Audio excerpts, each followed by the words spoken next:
Good afternoon everyone. Welcome to the digital classroom of Akash Institute Italy. आज हामी simple interest भन्ने च्याप्टरसँग associated केही इम्पोर्टेन्ट मल्टिपल चोइस क्वेशन्सलाई सर्टकट ट्रिक्सबाट डिल गर्ने केही नयाँ मेथड्सहरू सिक्न जाँदैछौँ र यो च्याप्टर चाहिँ एसई पछाडि प्लस 2 साइन्स र सिटिभिटी को इन्ट्रान्स प्रिपरेसनको पोइन्ट अफ भ्यूले एकदमै महत्त्वपूर्ण प्रश्न हो। सो सुरुमा सिम्पल इन्ट्रेस्टको बारेमा थोरै जानकारी लिउँ। सिम्पल इन्ट्रेस्ट भनेको त्यस्तो खाले इन्ट्रेस्ट सिस्टम हो जसमा चाहिँ प्रत्येक वर्ष प्राप्त हुने ब्याजको अमाउन्ट चाहिँ सेम हुन्छ। अब यसको डेफिनेसन बुझिसकिसके पछाडि योसँग इन्टररिलेट भएर आउने एउटा ट्रिकी क्वेशन्स हेरौँ। Find the simple interest on ₹300 for 8 months at 2 paisa per rupee per month. Generally हामीलाई रेट चाहिँ 3%, 4%, 5% भनेर रेट पर्सेन्ट पर एनममा दिएको हुन्छ, तर यहाँ डिफ्रेन्ट वेमा दिएको छ। त्यसो हुँदा पहिले चाहिँ यो रेटलाई चाहिँ हामीले रेट पर्सेन्ट पर एनममा कन्भर्ट गर्नुपर्ने हुन्छ। त्यसको लागि हामी सिम्पल इन्ट्रेस्टको जेनरल फर्मुला युज गर्न सक्छौँ। That is R is equal to I into 100 by P into P. I भनेको इन्ट्रेस्ट कति छ 2 पैसा छ, त्यसलाई चाहिँ सिम्पली 2/100 गरेर रुपीजमा कन्भर्ट गर्न सकियो। यतापट्टि 100 छँदैछ। प्रिन्सिपल भनेको हाम्रो यो 1 रुपैयाँमा मेजर गरिएको छ, त्यसो हुँदा यहाँ ₹1। टाइम भनेको 1 month छ, त्यसलाई इयरमा कन्भर्ट गर्दाखेरि 1/12। यो 100 र यो 100 क्यान्सल आउट भयो। यो 12 माथि गएर मल्टिप्लाई हुँदाखेरि रेट पर्सेन्ट पर एनम 24% आयो। अब हामीले सिम्पल इन्ट्रेस्ट निकाल्नु पर्ने छ।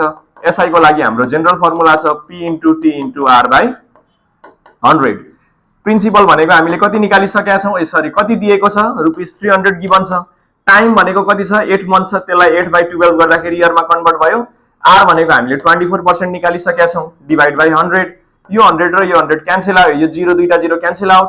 12 / 24 लाई 2 टाइम्स सबै मल्टिप्लाई गर्दाखेरि ₹48 आयो।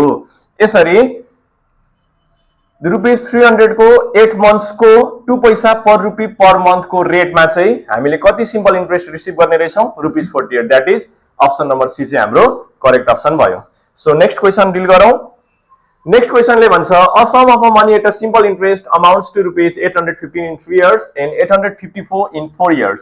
अर्थात् 3 वर्षको अमाउन्ट चाहिँ 815 दिएको छ र 4 वर्षको अमाउन्ट चाहिँ 854 दिएको छ। अब हामीसँग एउटा फर्मुला छ एसआई अफ 1 year चाहिँ जहिले पनि दुईवटा कन्सिक्युटिभ इयरको अमाउन्ट्सको डिफरेन्ससँग बराबर हुन्छ। त्यसो हुँदाखेरि यहाँ सिम्पली A4 - A3 लेख्न सकियो। यति मात्र हैन, एसआई अफ 1 year भनेको चाहिँ A5 - A4 पनि हो, A3 - A2 पनि हो, A100 - A99 पनि हो। कुनै पनि दुईवटा कन्सिक्युटिभ इयरको अमाउन्ट्सको डिफरेन्सले चाहिँ 1 वर्षको एसआई दिन्छ। त्यसो हुँदा 1 वर्षको एसआई कति आयो भने 854 - 815 दैट इज 39 हुन्छ। अब सुरुबाट सल्भ गरौँ। 3 वर्षको अमाउन्ट 815 छ भनेपछि एसआई अफ 3 year चाहिँ कति हुने भयो भने हाम्रो 39 into 3 हुने भयो, किनभने एसआई सिस्टममा चाहिँ प्रत्येक वर्ष प्राप्त हुने ब्याजको अमाउन्ट सेम हुन्छ। यो मल्टिप्लाई गर्दा 117 भयो। 3 वर्षमा 815 रुपैयाँ अमाउन्ट हामीले रिसिभ गर्दाखेरि त्यसमा ब्याज मात्र चाहिँ कति रहेछ 117 रहेछ। अब अमाउन्टको अर्को एउटा फर्मुला छ amount of 3 year is equal to principal constant हुन्छ, यसमा 3 वर्षको इन्ट्रेस्ट जोडिएको हुन्छ। A is equal to P + I भन्ने फर्मुला हामीले पढिसकेका छौँ। अब यहाँबाट सल्भ गर्दाखेरि 815 is equal to P plus I3 भनेको हामीले 117 निकालिसकेका छौँ। अब यहाँनिर कति हुन्छ ORR principal is equal to 815 - 117 गर्दाखेरि हाम्रो एन्सर चाहिँ कति आयो 698।